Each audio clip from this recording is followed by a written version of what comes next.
Bonjour à tous bien-aimés, j'espère que vous allez bien aujourd'hui. Je prends avec vous la lecture de 1 Roi chapitre 2. David approchait du moment de sa mort et il donna ses ordres à Salomon son fils en disant: Je m'en vais par le chemin de toute la terre, fortifie-toi et sois un homme.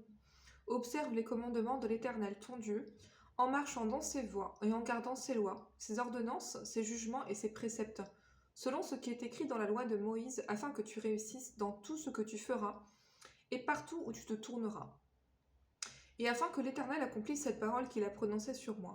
Si tes fils prennent garde à leur voie, en marchant avec fidélité devant moi, de tout leur cœur et de toute leur âme, tu ne manqueras jamais d'un successeur sur le trône d'Israël.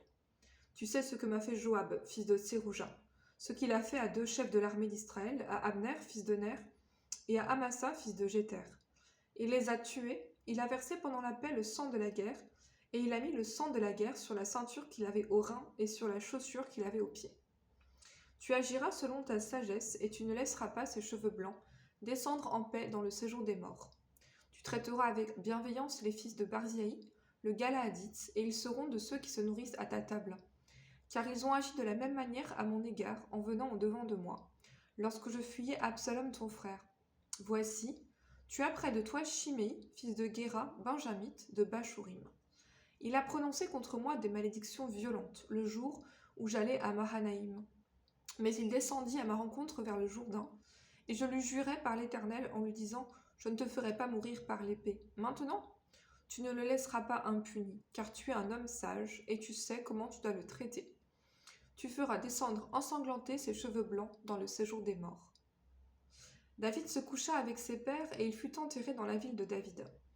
Le temps que David régna sur Israël fut de 40 ans. À Hébron, il régna 7 ans, et à Jérusalem, il régna 33 ans. Salomon s'assit sur le trône de David son père, et son règne fut très affermi. Adonijah, fils de Haggith, alla vers Bathsheba, mère de Salomon, et lui dit: Viens-tu dans des intentions paisibles? Il répondit: Oui. Et il ajouta: J'ai un mot à te dire. Elle dit: Parle. Et il dit: Tu sais que la royauté m'appartenait et que tout Israël portait ses regards sur moi pour me faire régner. Mais la royauté a tourné, et elle est échue à mon frère parce que l'Éternel la lui a donnée. Maintenant, je te demande une chose, ne me la refuse pas. Et elle répondit: Parle. Et il dit: Dis, je te prie, au roi Salomon, car il ne te le refusera pas, qu'il me donne pour femme Abishag la Sunamite. Bathsheba dit: Bien, je parlerai pour toi au roi. Bathsheba se rendit auprès du roi Salomon pour lui parler en faveur d'Adonijah. Le roi se leva pour aller à sa rencontre. Il se prosterna devant elle, et il s'assit sur son trône. On plaça un siège pour la mère du roi, et elle s'assit à sa droite, puis elle dit: J'ai une petite demande à te faire, ne me la refuse pas. Et le roi lui dit: Demande ma mère, car je ne te refuserai pas. Elle dit: Qu'Abishag la Sunamite soit donnée pour femme à Adonijah ton frère. Le roi Salomon répondit à sa mère: Pourquoi demandes-tu à Abishag la Sunamite pour Adonijah? Demande donc la royauté pour lui, car il est mon frère aîné, pour lui, pour le sacrificateur Abiatar et pour Joab, fils de Tsérouja.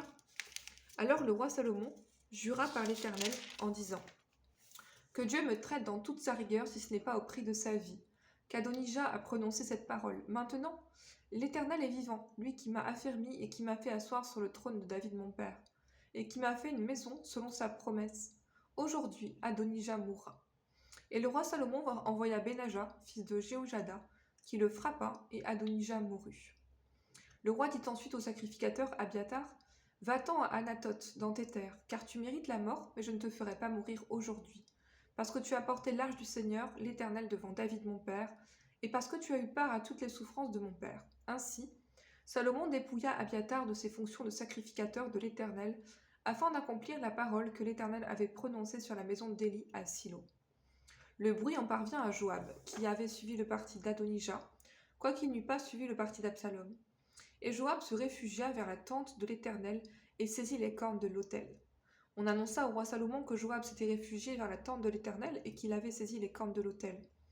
Et Salomon envoya Benaja, fils de Jéhojada, en lui disant: Va et frappe-le. Benaja arriva à la tente de l'Éternel et dit à Joab: Sors, c'est le roi qui l'ordonne. Mais il répondit: Non, je veux mourir ici. Benaja rapporta la chose au roi en disant: C'est ainsi qu'a parlé Joab, et c'est ainsi qu'il m'a répondu. Le roi dit à Benaja: Fais comme il a dit, frappe-le et enterre-le. Tu ôteras ainsi de dessus moi et de dessus la maison de mon père le sang que Joab a répandu sans cause. L'Éternel fera retomber son sang sur sa tête, parce qu'il a frappé 2 hommes plus justes et meilleurs que lui, et les a tués par l'épée sans que mon père David le sût. Abner, fils de Ner, chef de l'armée d'Israël, et Amasa, fils de Jéter, chef de l'armée de Juda. Leur sang retombera sur la tête de Joab et sur la tête de ses descendants à perpétuité, mais il y aura paix à toujours, de par l'Éternel, pour David, pour sa postérité, pour sa maison et pour son trône. Benaja, fils de Jéhoiada, monta, frappa Joab et le fit mourir. Il fut enterré dans sa maison, au désert.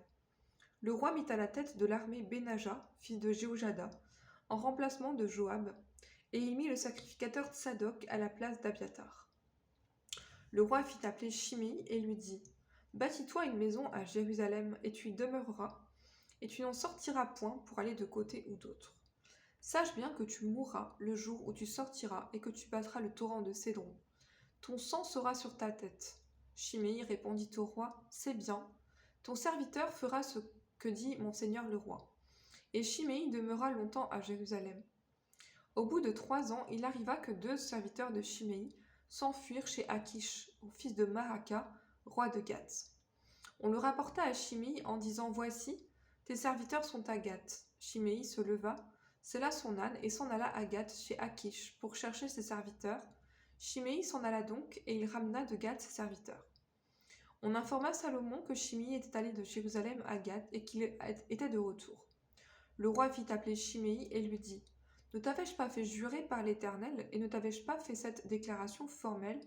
Sache bien que tu mourras le jour où tu sortiras pour aller de côté et d'autre. Et ne m'as-tu pas dit : C'est bien ? J'ai entendu. Pourquoi donc n'as-tu pas observé le serment de l'Éternel et l'ordre que je t'avais donné ? Et le roi dit à Shimei : Tu sais au-dedans de toi tout le mal que tu as fait à David mon père. L'Éternel fait retomber ta méchanceté sur ta tête, mais le roi Salomon sera béni, et le trône de David sera pour toujours affermi devant l'Éternel.